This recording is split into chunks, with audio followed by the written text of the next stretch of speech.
નમસ્કાર મિત્રો, મારી યુટ્યુબ ચેનલમાં તમારું સ્વાગત છે। આજે આપણે વાત કરવાના છીએ વડસરના રાજવી અબડાએ એક સુમરીઓના શીલ ખાતર ઇસ્લામ ધર્મ કબૂલ્યો બનેલી ઘટના કે આંખમાં જળજળિયા સાથે સિંધના રાજવી ઘોઘા સુમરાના દૂતે પોતાની કથની શરૂ કરી કે રાજવી, આજે સિંધ ઉપર આફતના મોટા ઓળા ઉતરી આવ્યા છે। સામે રહીને લડનારને મારવો સહેલો છે, પણ પાછળથી ઘા કરનારને હણવો કઠિન છે। સિંધરાજ ઘોઘાનો ભાઈ શનેચર દિલ્હીના દરબારમાં ગયું, વિભીષણનું કામ કર્યું। એણે બાદશાહ અલાઉદ્દીનને સિંધ પર ચડી આવવા લાલચ આપી, પોતાના સાથની ખાતરી આપી। સરળતાથી મળતી સિંધની સમૃદ્ધિ મેળવવા અલાઉદ્દીનના હાથ સળવળવા લાગ્યા, પણ વધુ તો સિંધની સુમરી સ્ત્રીઓને મેળવવા બાદશાહનું મન થનગની ઉઠ્યું। માણસ એક પગથિયું ચૂકે એટલે 100 પગથિયા ચૂકે છે। બાદશાહ તો રૂપનો ભૂખ્યો, એ ભૂખ્યાને ભાવતું ભોજન પીરસ્યું, સુમરીઓના જગવિખ્યાત સૌંદર્યની વાત કરી અને દગાખોર શનેચરે અત્યંત સ્વરૂપવાન એવી 140 સુમરીઓ બાદશાહની તહેનાતમાં રજૂ કરવાની વાત કરી। પરિણામે દિલ્હીપતિ વિશાળ સેનાની સાથે ધન અને સુંદરીની લાલચમાં સિંધ પર આવી રહ્યો છે। મહારાજ, રાજવી ઘોઘાએ દિલ્હીપતિને બરાબર યુદ્ધ આપવા નિર્ધાર કર્યો છે।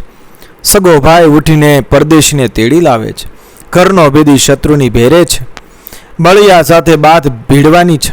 મારા રાજવીને એક ચિંતા સતાવે છે, એ ચિંતાના ઉપાય માટે મને આપની પાસે મોકલ્યો છે। દરબાર ભરીને બેઠેલા વડસરના રાજવી અબડાએ કહ્યું, કહો, સિંધના રાજવીને હૈયે કઈ વાતનો ઉચાર છે? દૂત બોલ્યો, પોતે કદાચ રણમાં ખપી જાય તો પછી આ સુમરીઓની સંભાળ કોણ લેશે? નારીના શીલની રક્ષા કોણ કરશે? વડસરના પ્રતાપે રાજવી અબડાએ કહ્યું કે અબડો જુલમનો જમ છે, એ જુલમ મિટાવી દે છે, અને એમ ન બને તો જાતને મિટાવી દેવી બહેતર સમજે છે। આપની આ વાત સાચી, પણ દૂત બોલતા અટકી ગયો। અબડાએ દૂતને કહ્યું, અટકી કેમ ગયો? જે હોય તે સાચે સાચું કહે। દૂત બોલ્યો, રાજવી, તમારા ગુણો અને તમારો ક્ષત્રિય તેજ હું જાણું છું। તમારી નેક ટેકને કોઈ તોડી શક્યું નથી। ઇતિહાસમાં હિન્દુ નારીને બચાવવા રજપૂતોએ પ્રાણ આપ્યાના ઉદાહરણ ઓછા નથી, પણ રાજવી, અહીં તો તમારે પરધર્મી જુલમીઓ માટે રણે ખેલવાનું છે। બહાદુર અબડો સિંહાસન પર ગોઠણભેર થઈ ગયો અને બોલ્યો, ક્ષત્રિય શીલની રક્ષા માટે યુદ્ધે ચડે છે, એ પોતાનો ધર્મ કે પારકો ધર્મ આવે એ વખતે જોતો નથી। ગાય, સ્ત્રી, જતી ને બ્રાહ્મણ ક્ષત્રિય મન પોતાના છે, પ્રાણને ભોગે રક્ષવા જોગ છે। માટે તમારા રાજવીને કહેશો કે બેફિકર બનીને યુદ્ધ ખેલે।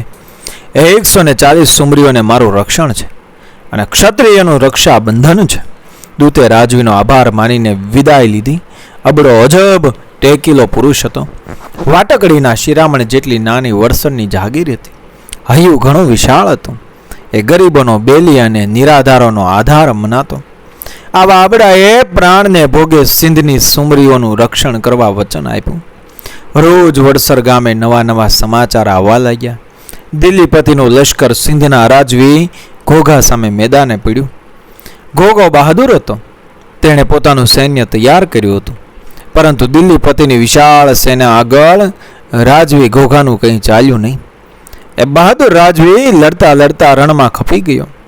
બાળચારણોએ ઘોઘાના ગીત ગાયા, કચ્છની સ્ત્રીઓ ગરબા ગાયા। ઘોઘા ઘોઘા થોક સલામ। એક હિન્દુ રાજવીએ સ્ત્રીઓના મુસ્લિમ ધર્મ સામે ન જોયું, સ્ત્રીના શીલ ધર્મ તરફ જોયું ને શીલની રક્ષા માટે આત્મસમર્પણ કર્યું। બહાદુર સિંધરાજ માથાનો રણદડો બનાવી ખિલજી બાદશાહને લાત મારવા જતો હતો, ત્યારે એના ખુટલ ભાઈ શનેચરને આત્મરામ જાગ્યો। એણે બાદશાહ સામે પોકાર કર્યો, પરંતુ બાદશાહે દેશદ્રોહીને મગધરાની માફક મસળી નાખ્યો। દેશદ્રોહીની કિંમત કામ કઢાવી લેવા પૂરતી હતી, બાકી તો કાણી કોડીની કિંમત નહોતી। સિંધપતિનો વફાદાર ભાગતો ચાકર ક્યારનો 140 સુમરીઓને લઈને કચ્છને રસ્તે પડી ગયો હતો। આ તરફ ઉમરકોટમાં સુમરીઓને પકડી લાવવા માટે બાદશાહે મોકલેલું લશ્કર નિરાશ થઈને પાછું આવ્યું। બાદશાહ આકાશ પાતાળ એક કરીને પણ સુંદરીઓને મેળવવા માંગતો હતો। એને જેવી ભાળ મળી કે સુમરીઓ કચ્છમાં નાસી ગઈ છે કે તરત જ જાતે તેની પાછળ પડ્યો। ભાગતી આવતી સુંદરીઓ કચ્છને કાંઠે નોતમાં પહોંચી। આટાણે નોતમાં તો મોટો ઉત્સવ રચાયો હતો। એના રાજવી ઉઢાર નોતરિયાના લગ્ન લેવાયા હતા। ચોરી ચિત્રાણી હતી, માંડવા રચાયા હતા, ચૂરમાં ચોળાયા હતા, જાનૈયા તલવારના નાચ કરતા હતા ને જાનડીઓ ગીત ગાવામાં ગળાના કટકા કરતી હતી. ઉત્સવનો રંગ જામ્યો હતો, હાસ્યના ફુવારા ઉડતા હતા. શીલ ધર્મના સંરક્ષણના પેગામ રાજા નોતિયારને મળ્યા કે લગ્નનો ઉત્સવ શિવરાત્રિના ઉત્સવમાં પલટાઈ ગયો. મિડલ બંધાએ રાજવીએ સુમરીઓને અભય વચન આપ્યું ને કહ્યું કે બાદશાહને એમને એમ નહીં જવા દો. શીલને માટે પ્રાણ આપવા હું તૈયાર છું. તમે સૌ કચ્છ તરફ આગળ વધો. હું અહીં ઊભો રહી મરણ લગી બાદશાહની ફોજને ખાળીશ. સુંદરીઓનું ટોળું આગળ વધ્યું. બાદશાહનું લશ્કર શિકારને હાથ વગે કરવા ઝડપી કૂચ કરતું હતું. કચ્છને કાંઠે સેના પહોંચી. મીઠળ બંધો ઉઢાર વાટ જોઈને બેઠો હતો. ધર્મ અને શીલની રક્ષા માટે એણે પોતાના વીરત્વનો દુર્ગ વિશાળ સેના સામે ખડો કર્યો.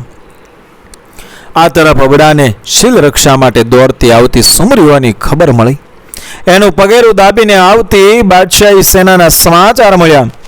અબડા રાજાએ તરત 140 પાણીપંથી ઘોડીઓને રવાના કરી હુકમ આપ્યો કે માર્ગમાં જ્યાંથી મળે ત્યાંથી સુંદરીઓને ઝટ અહીં લઈ આવો. મારી ધર્મની બહેનોને સહેજે દુઃખ ન પડે તે જોજો. સુમરીઓ ડરથી થરથર કાંપતી હતી, બીકણ સસલીની જેમ ફફડતી હતી. પોતાના શીલને હરનારો હમણાં આવી પહોંચશે એ ભયમાં અને ફડકમાં જ 12 સુમરીઓ તો માર્ગમાં ગુજરી ગઈ હતી. 128 સુમરીઓ આખરે વડસર ભેગી થઈ. અબડો આનંદમાં હતો. સમરાંગણનો સાદ એને લગ્નની શહેનાઈના સાદથી પણ મીઠો લાગતો. અબડો ખાધા પીધાનો અથવા પહેરા ઓઢ્યાનો જીવ નહોતો. પરમાત્મે પ્રાણ કાઢવાના પ્રસંગને લગ્ન પ્રસંગ કરતા અધિકો લેખતો. વડસરનો એક રાજપૂત પોતાના વટને ખાતા દુશ્મન સાથે ખાંડાના ખેલ ખેલવા થનગની રહ્યો હતો. કેટલાક સળંગ ડાયા માણસો એવા મતના હતા કે અબડાએ મમતું વેર વર્યું છે. એમ થતું કે સુમરીઓ ક્યાં આપણી નાત જાતની કે સગી છે અને લેવા દેવા વગર કુંવાર થવામાં શોખ ફાયદો. વળી ગોગો કયો માજણ્યો ભાઈ હતો અને એના માજણ્યા ભાઈએ જ તો ગોગાનું નખોદ કાઢ્યું છે. સિંધ સાથે તે વળી આપણને કંઈ સગાઈ? સિંધ તો પડોશી, રાજકાજમાં પડોશી પહેલો શત્રુ.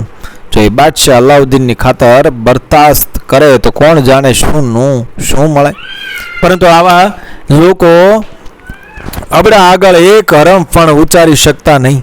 ધર્મ માટે દેહના ટુકડા કરાવવાનો તો અબડાને એની રજપૂત માતાએ ગળથુથીમાં પાયું હતું. એને મન તો દેહ કોડ્યો હતો. જ્યોતરૂપ એના નેકટેક હતા. સુંદરીઓ વડસર આવી ગઈ. થોડા દિવસે ખિલજી બાદશાહ અલાઉદ્દીન એની વિશાળ સેના સાથે આવી પહોંચ્યો. એણે અબડાને કેવડાવ્યું કે પાછો વળી જાઓ ખરો, પણ માત્ર 2 રીતે. કાં તો તું મારા ઇસ્લામ ધર્મનો સ્વીકાર કર અથવા તું પરધર્મી સુમરીઓ મને સોંપી દે.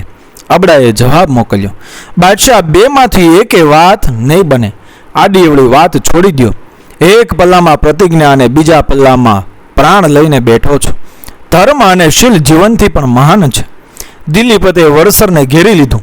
ફરી એકવાર કહેણ ગયું, એક સુમરી આપી દે, તારી નોક રહેશે, મારું નાક રહેશે. અબડાએ તો ચોખ્ખો ખોચટ એક જ જવાબ વાળ્યો, ન બને. જેને રક્ષણ આપ્યું હોય એનું ભક્ષણ થાય નહીં. યુદ્ધની બેરીઓ ગાજી ઉઠી. પહેલું યુદ્ધ અબડાના ભાઈ એ શૂરવીર સપડાએ આપ્યું અને પણ દિલ્હીપતિને મદદ કરનારા અનેક રાજવીઓ હતા. અબડાની ભેરમાં એનો પાડોશી પણ નહોતો. અબડાનો પક્ષ ધીરે ધીરે ઢીલો પડવા લાગ્યો. અબડાની ટેક અને તેજથી દિલ્હીપતિનો એક વડો સૈયદ સરદાર ખુશ થયો.